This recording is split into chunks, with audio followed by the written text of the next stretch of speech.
The Siege of Haengju took place on February 12, 1593 during the 1592–1598 Japanese invasion of Korea. Approximately 3,000 Korean defenders led by General Kwon Yul successfully repelled more than 10,000 Japanese soldiers. Background: during the second week of February 1593, a 30,000-strong Japanese army commanded by Yukita Hideo and Kato Kiyomasa was advancing toward the Haengju fortress in order to occupy the Goyang country. The Japanese had been victorious in the previous Battle of Byeokjeguan, but their supplies were running out.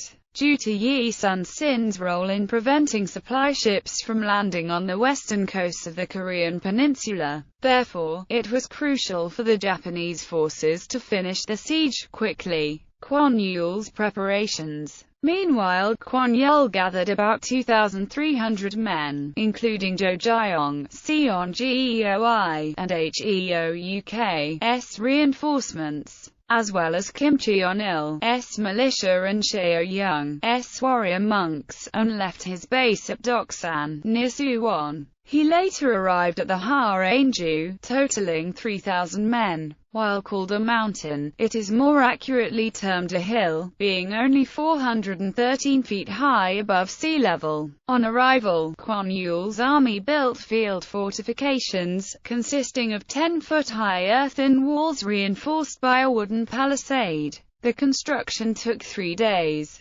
Sufficient arms and supplies were stocked in the fortress, and around 40 hwachas were positioned on the fortress wall. Another important point is that the southwestern angle of the castle is positioned adjacent to the Han River, which allowed for riverine reinforcement of men, weapons, and equipment as needed. The possibility of riverine evacuation existed as well, which provided a sense of safety net for the defenders. The attack. Yukita Hideo had been the victorious at Byeokjeguan. Confident of another victory at Haengju, he and Kato Kiyomasa marched 10,000 soldiers out of Hanseong, hoping to quickly annihilate the Korean army of 2,300 in the fortress. Arriving at Haengju at dawn, Yukita divided his force into 3 groups and surrounded the fortress. Anecdotes suggesting a tactical reliance upon sheer numbers. Yukita and Kato dispensed with ordering the Japanese to attack by advancing up the slopes of Haengju. At 600 am on the 12th of February 1593, the Japanese launched their attack. As the Japanese soldiers fought to breach the earth and wooden walls of the palisade,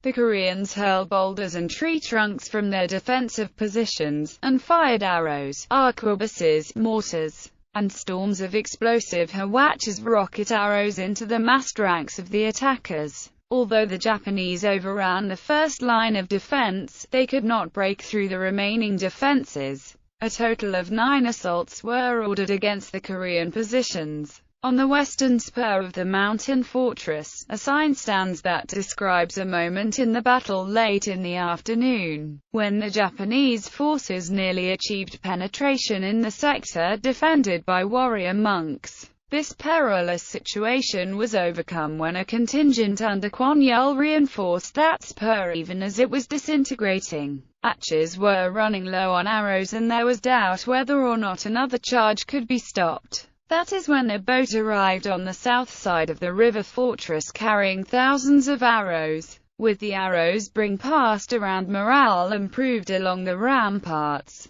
After incurring massive casualties and failing to overrun the Korean position, Kato ordered a retreat. Yukita and Kato were both wounded, as were other top Japanese commanders, Ashida Mitsunari, Mano Nagayasu, and Kikawa Hiroi. The Koreans inflicted more than 1,000 casualties on the attackers and recovered 727 spears and swords from the retreating Japanese. Aftermath. Historical anecdotes suggest an arrogance by the invading army and strong defensive preparation as contributing to the Japanese defeat. It should be noted the terrain and technological advantages of this period of Korean fortifications. The mountainous terrain and intervening sea would have made provisioning of Japanese siege weapons an arduous task in contrast to the vast army. After the battle, Kwon-yeol credited the role of the Hwachis in the Korean victory.